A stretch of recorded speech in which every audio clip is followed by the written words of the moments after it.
Okay. My name's Tyler. I make noise music and beats and stuff like this. With the 404. I've been doing it for a while, and I want to make a video talking about looping on this device, and some of the things that I've not seen been discussed, as far as features and like workarounds and weird quirks and stuff like that. That being said, it's totally possible somebody out there, like on the forums, maybe has pointed this out and made some discussion about it, but I haven't looked for it, and I also haven't found it. So I'm just going to make this video anyways. So I'm going to talk about three types of looping that you can do on this device. All things that everyone using this should already be aware of. And then I'm going to kind of bring all those things together and talk about how like BPM seems to be linked across this device.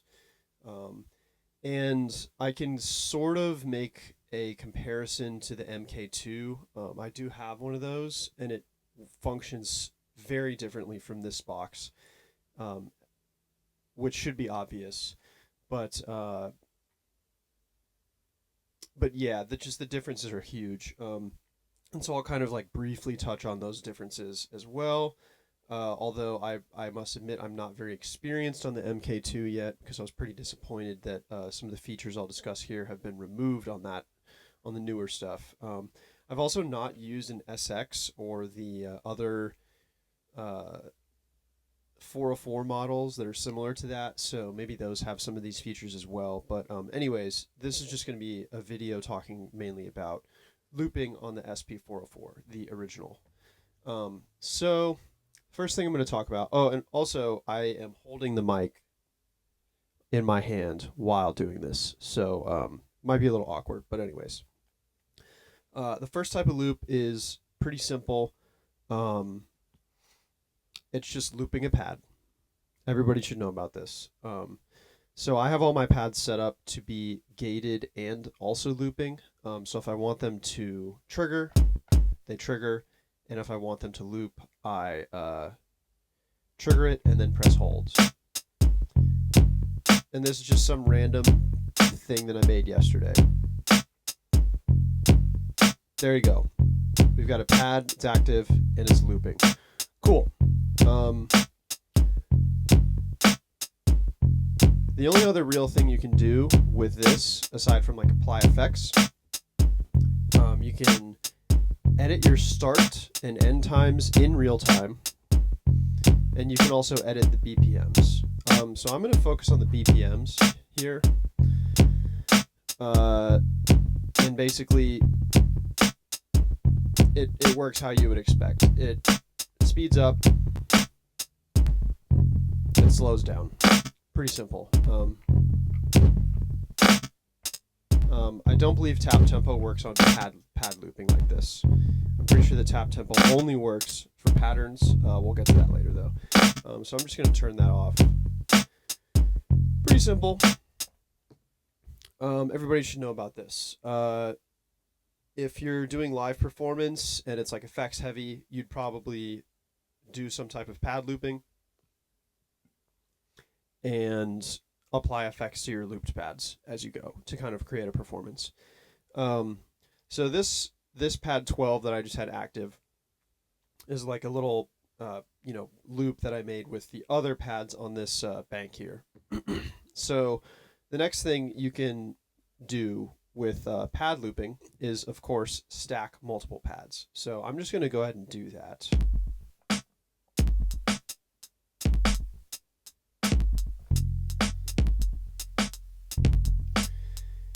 And obviously this sounds a little weird.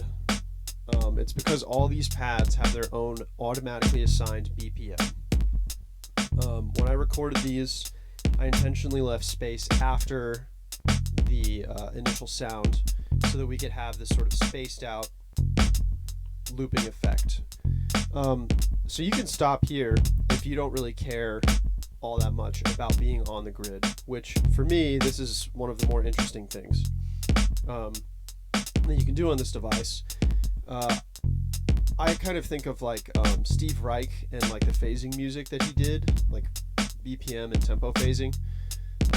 So you can hear that each of these things are looping at a regular interval, but not really in relation to one another. And so you get a shifting beat. All these things are phasing in time with one another. So basically it's like every repeat of all of these sounds is completely different. It's interesting. If you want to, what you can do is get really detail oriented and go in here, and you can, as you're recording these samples that you want to use to create loops with, you can make sure they're all the same length to the best of your ability. You can also make sure they're all set to the same BPM. And then that way you would maybe create like a performance where you've got everything lined up perfectly, as best as you can at least, and you're adding in elements, removing elements. This would be much more similar to like traditional like looping sets that you see online, where people are recording loops in real time, taking them away, etc., etc. You can also apply effects to all these, apply effects selectively. There's only one effect bus, if you will, on this device, so it's a little more limited, but it's still good stuff. And then also, just to loop back around to what I said earlier, you can edit your tempos in real time. So holding this button, the remain button, it does two things. It shows blinking, like this pad here, 5. It's blinking as the last pad that you touch, basically. So this is the last one we activated. So what that means is if you want to edit BPM of something or activate an effect or whatever, holding this remain lets you know, okay, I'm on this pad right here. As an example, it's this bass sound. I'm just going to reduce the volume level all the way. So now that bass sound's gone. All the other sounds are happening. Bass sound's back. Okay, so now what we're going to do is this bass sound is calculated to be at 106 BPM.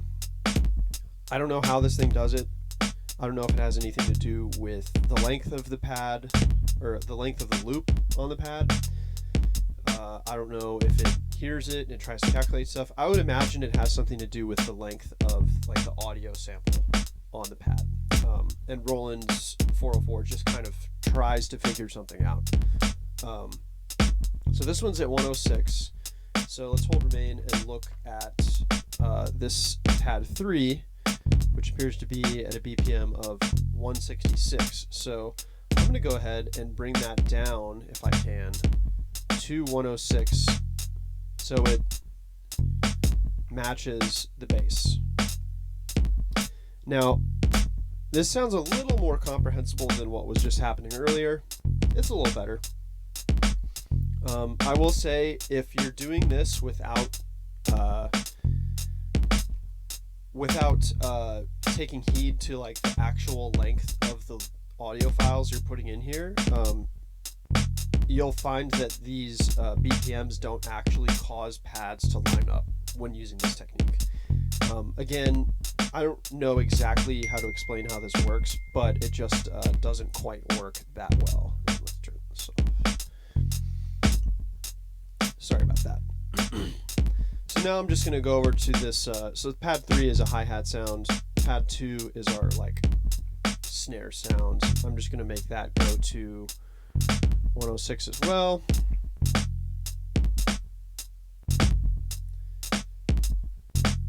And now it kind of sounds like the hi-hat, the snare, and that bass tone are sort of hitting in time together. Let's just go over to this kick real quick, and we're going to bring it down to 106 if we can.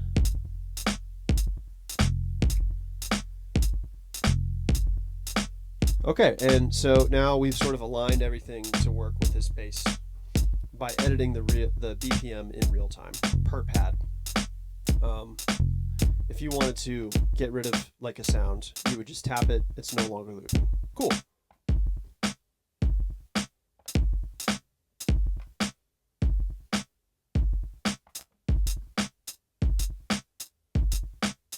I'll just add some things back in there.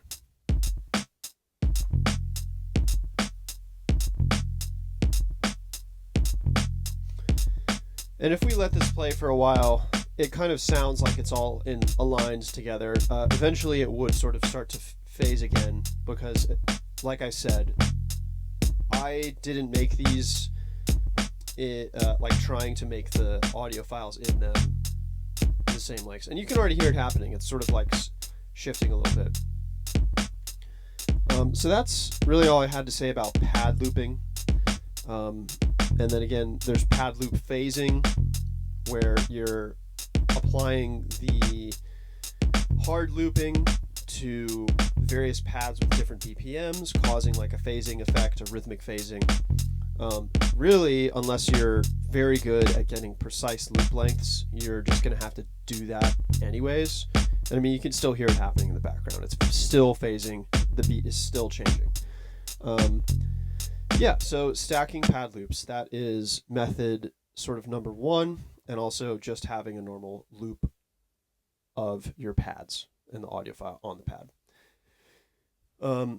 So the next technique I want to talk about is the classic delay loop effect. This is one of the first things I learned how to do on this box as I was kind of working out how to use it to make, to make beats, to make live performances happen, etc., etc. There are other videos on this already, so I'm not really going to talk about it too much. I'm just going to kind of demonstrate it as opposed to trying to talk about it. But what I've got here, these are all the pads in this bank that I have available. They're all able to be activated, and I also have a bunch of sounds on bank A. What I've done just to start out is highlighted all of them. So what this means is when the delay is active, it has the possibility to affect any of these highlighted pads. So to set up a delay loop, you turn your feedback all the way up. So it's at 100%, and what this does is it causes it to self-oscillate. Typically, you want to set your length, like delay length, to the slowest. So I think that's just a quarter note. And then your balance here, I usually start it in the middle, because what happens with the self-oscillation is it continues to get louder over time. You can start it all the way up if you want. You have to kind of be careful. Since I like making noise, this causes clipping, which ends up being a cool effect for the genres that I'm interested in. But if you are trying to make cleaner sounds, cleaner sounding loops with this, you're going to want to start lower and be careful to turn it down over time. But anyways, so here's a short delay loop with these same sounds that we just had. So there you go. The kick is now looping in time. I've got over here on my phone just a tap tempo app, and what I'm gonna use this to just kind of show some of the features of this delay looping stuff as we go. So I'm just gonna tap this in to. So for some reason, this delay loop is like the 404 thinks that a quarter note is set to like 141 BPM right now. I have no idea how it came up with that. I'll sort of show how it changes that decision, but basically, just to reiterate, all of these pads that have sounds on them on this box are currently able to be affected by the delay loop bus, or by the delay effect bus, excuse me.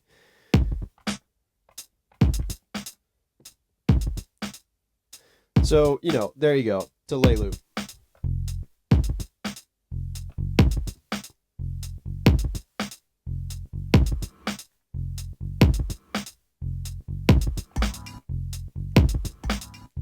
Okay, so, whatever. It loops, it sounds weird, it's unquantized, that's all well and good. just to show like one more feature, you can now take this loop and just record it straight onto a pad. And so if you were performing live, you could make a loop, record it onto a pad, and then immediately start looping that pad again. If you're really good at doing this in time, it would be seamless. And so that way you could sort of prevent this clipping thing from happening.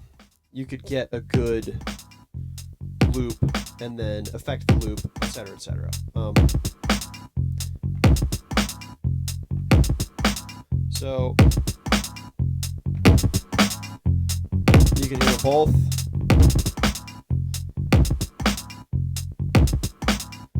So that loop wasn't perfect, but now I've transferred the delay loop into a pad and it's continuing to go. Then you could, you know, take your stuff and do this whole,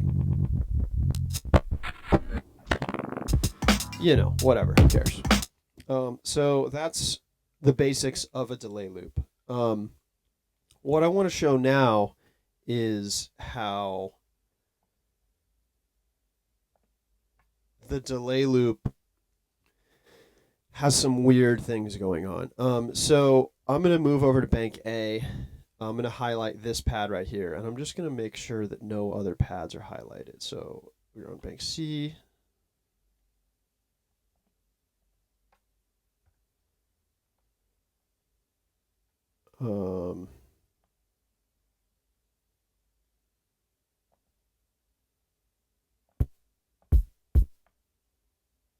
Okay, so that should be, it would seem that it just defaults to that first pad. Anyways, hopefully this works. I was having a hard time getting it to work, but I'm just going to start another delay loop with this other kick sound. Okay. Let's see what the BPM of this is. So for some reason, it's decided that 120 BPM, roughly speaking, is what this loop is supposed to be. So we see this blinking. It's telling us the BPM of this pad itself is actually 140. So this is just starting to illustrate sort of the weirdness of this box and BPM, especially when it's not linked to your tap tempo or your patterns, but we'll get into that later.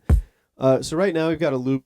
It's roughly 120 BPM, maybe, off a pad whose BPM is 140. Who knows why I decided this? So what you can do right now, we've only got this one pad active with the delay. I'm just going to activate another one.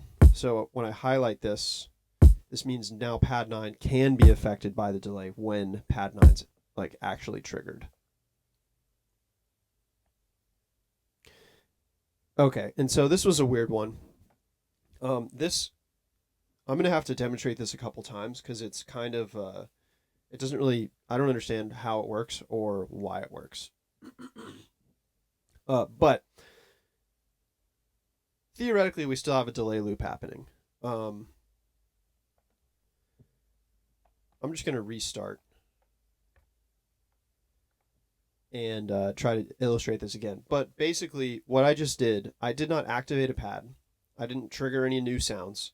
All I did was add a new pad to the effects bus. And as you heard, the actual effects, the affected sounds from the delay, which were looping with that kick sound, just went away. So what this illustrates is the box in real time re-averages the length of this delay loop. Now, sometimes it does weird stuff where it'll remove sounds slightly, which is what you just heard. So I'm just going to do another one and try to illustrate this again. So see what this BPM is. So yeah, again, about 120. This is the only pad that's highlighted, is this kick sound. I'm going to bring this other one again. Okay, and this is what I was hoping would happen. I did not trigger a second sound. all I did was add a new pad to the effects bus. That new pad has not been triggered. And yet, you heard it speed up. So now, this BPM is closer to 180, which interestingly is pretty close to the BPM of the newly added, the pad that we newly added to the bus. Maybe that's how this box does this. But, you know, considering that when you have all the pads highlighted and able to be affected by the delay, or in other words, all the pads are in the effects bus, but they're not necessarily triggered, there's still like another BPM that's being assigned to this delay loop length in time. So what I'm also going to do now is take this pad 9. I still haven't triggered it. I'm going to take it out of the effects bus.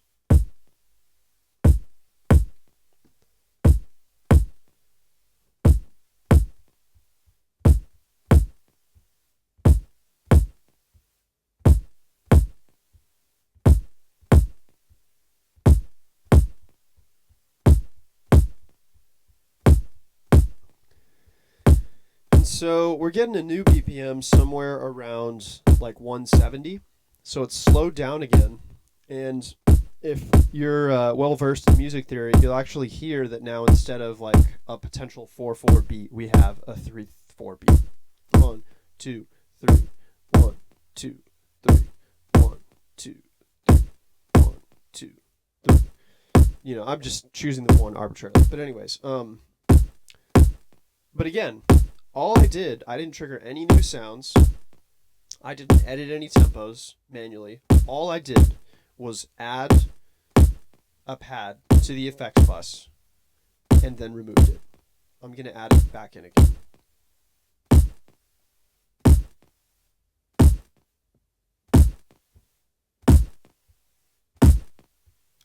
And again, you hear the tempo change.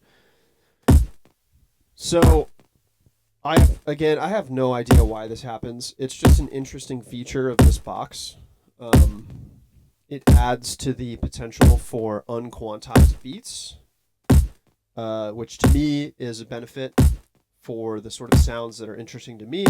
For other people who are more interested in like a quantized or at least in regular time style that's more traditional, this might be a problem that they need to figure out how to work out. So I'm just going to get rid of that.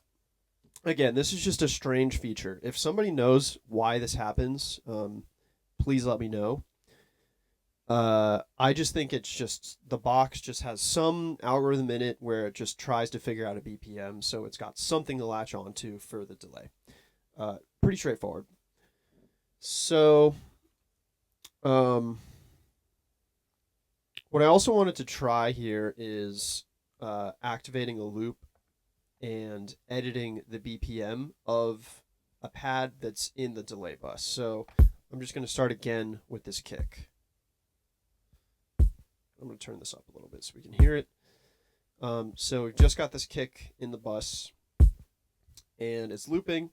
Again, BPM of the kick is supposedly 140. I'm just going to bring it down and see what happens.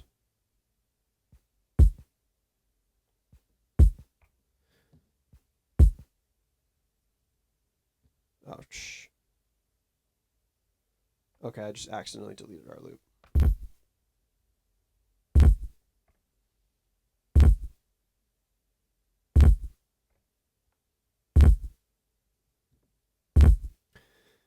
So I'm going to edit it again.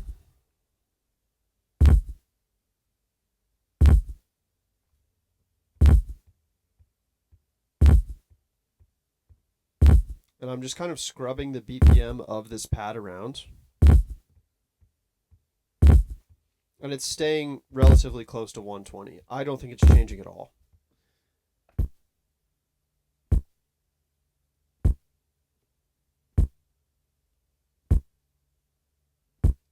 So what did just happen is when I re-triggered it, it just created a new loop. Pretty interesting. This is something I haven't really explored. It would seem that you can just restart your delay if you've edited your delay loop. You can just restart your delay loop while you're still in this menu if you're retriggering pads that have been edited. Something worth looking into. Maybe I'll do a longer video on that. But anyways, delay loops, pretty weird. The other thing I don't like about this box in regards to delay loops is if you change your time, your delay time, it just cuts everything off. Instead of saving it and readjusting it, which is something that the other 404s do. However, you don't get the self-oscillating. If you had both of those features, it'd be pretty cool. But I want to move on now to pattern loops, and then how pattern looping and delay looping interact. So I've got two patterns here. Let's just set our BPM. So this is the BPM of any pattern that I'm going to trigger. Pattern 1 is just blank. It has no sound. We'll use that later. Pattern 2 is just a simple hi-hat loop.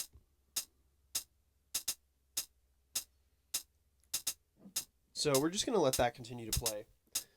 Again, I'm going to look at this BPM. It's like 101. That's fine with me. So now the way BPM is handled for our delay loops is actually linked to the pattern BPM.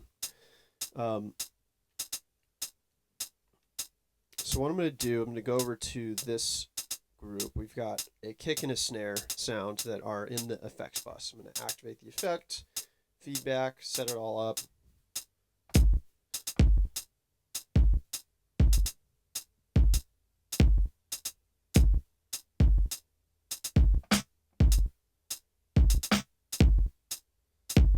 Let's try another one.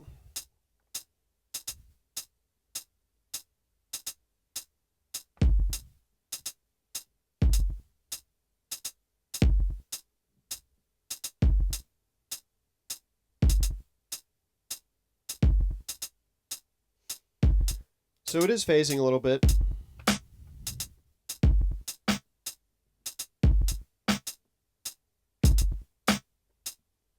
However,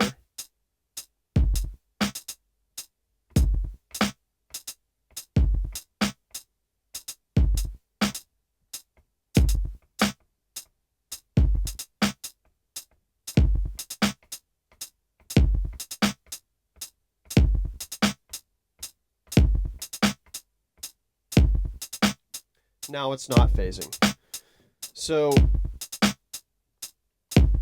I just used tap tempo to edit the pattern tempo, and it did affect the hi-hat, but it also changed our delay loop.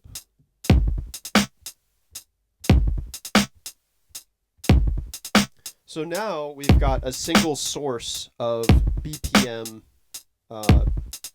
like tempo. You've got a single BPM clock, if you will. It's the pattern tempo.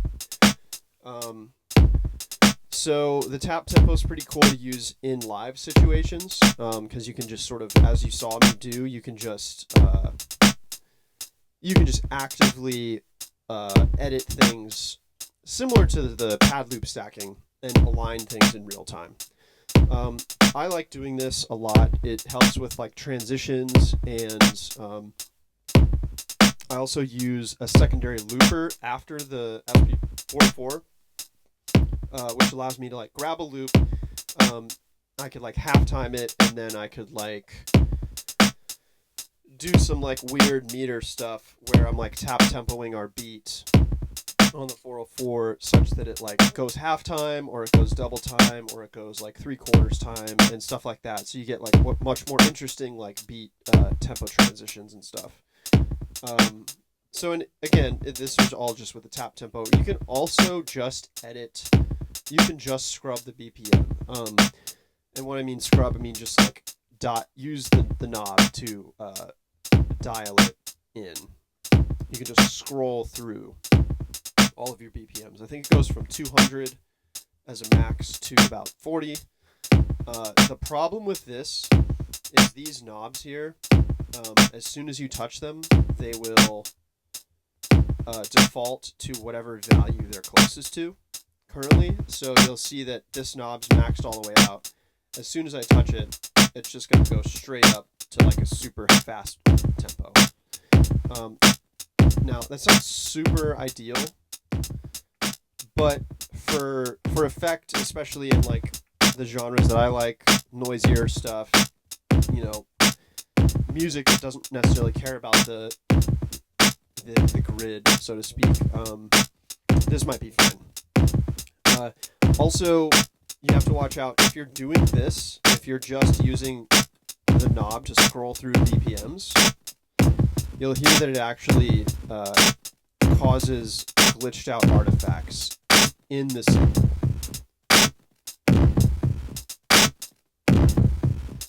So you can sort of just do like this and just kind of scrub it around, and it's going to add some weirdness to it.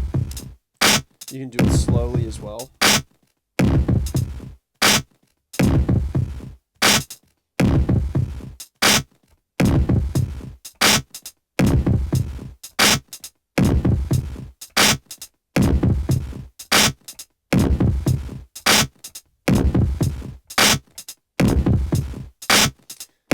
So, you know, that's kind of cool.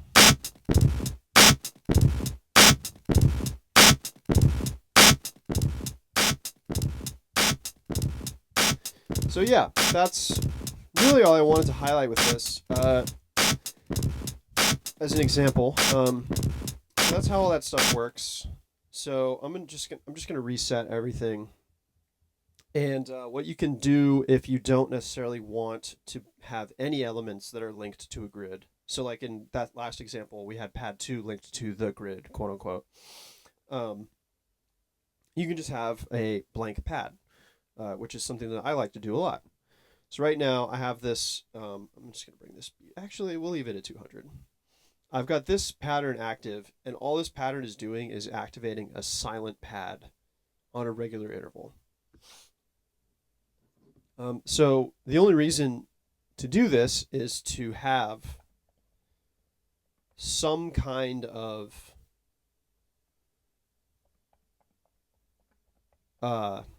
master BPM clock, if you will, to just have some kind of BPM clock for the delay loops. So we've got our pattern going. It's just going to keep going, and now you can create a new loop.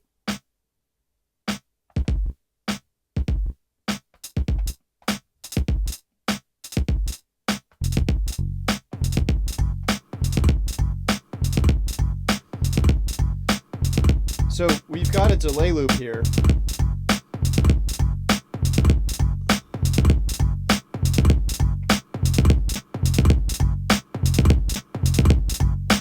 And you can now just tap tempo your delay loop.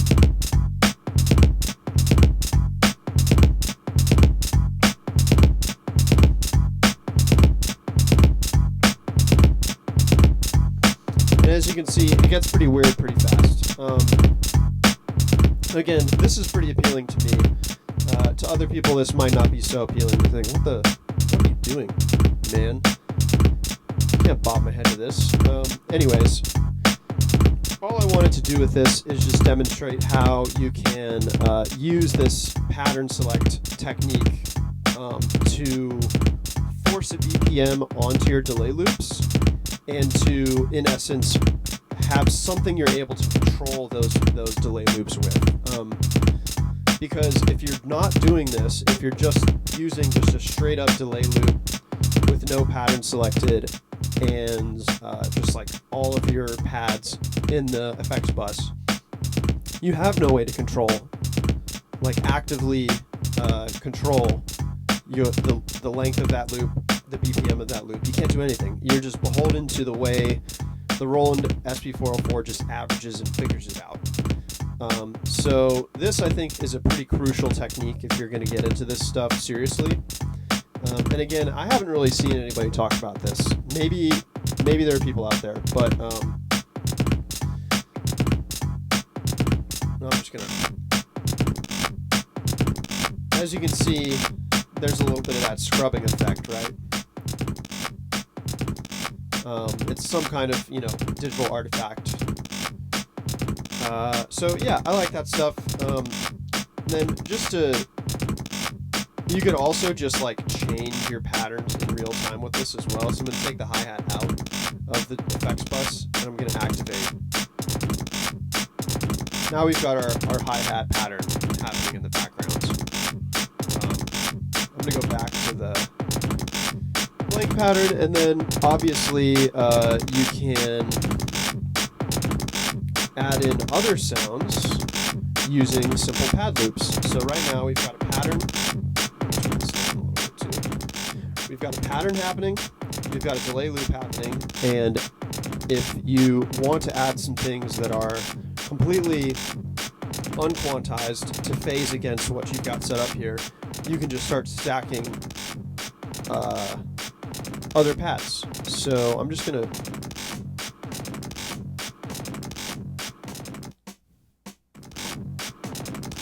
got that going.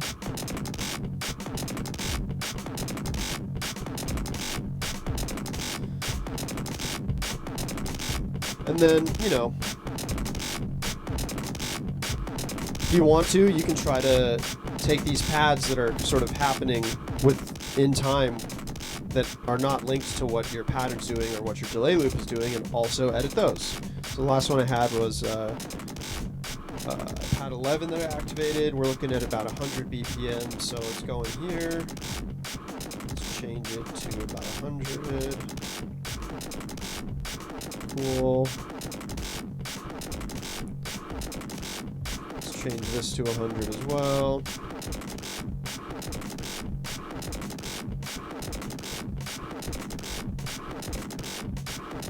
Let's change this to 100. This already. Yeah, we're gonna change this to 100. So now all these pads are at 100. Let's see what's happening with them.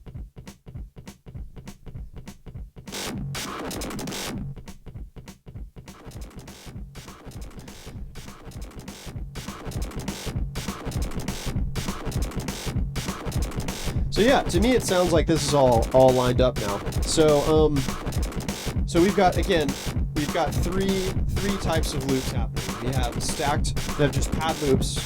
These pads here that are just stacked, they're just all looping. We've got a pattern happening. The pattern is a loop itself. And then we've also got a delay loop happening. So that's three different things. And again,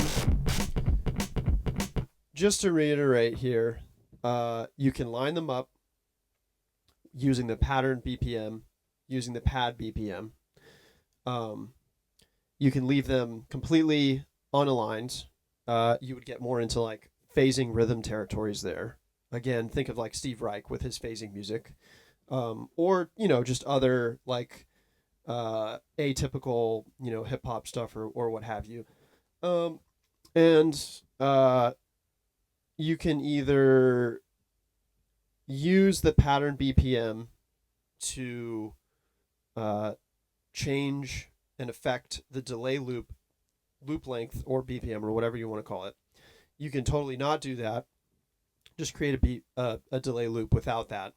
And also adding and removing pads to the effects bus affects the length of your delay loops.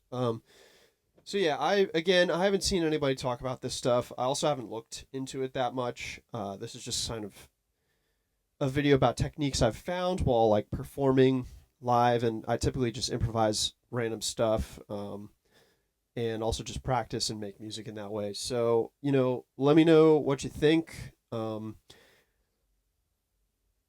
Just a comment on the MK2 and what I've found with just like my first initial use of that is that none of this works on that. It's completely different.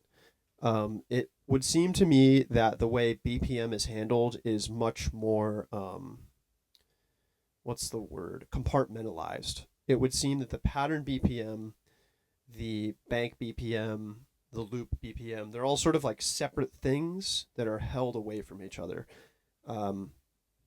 and also you just straight up cannot do delay loops on that.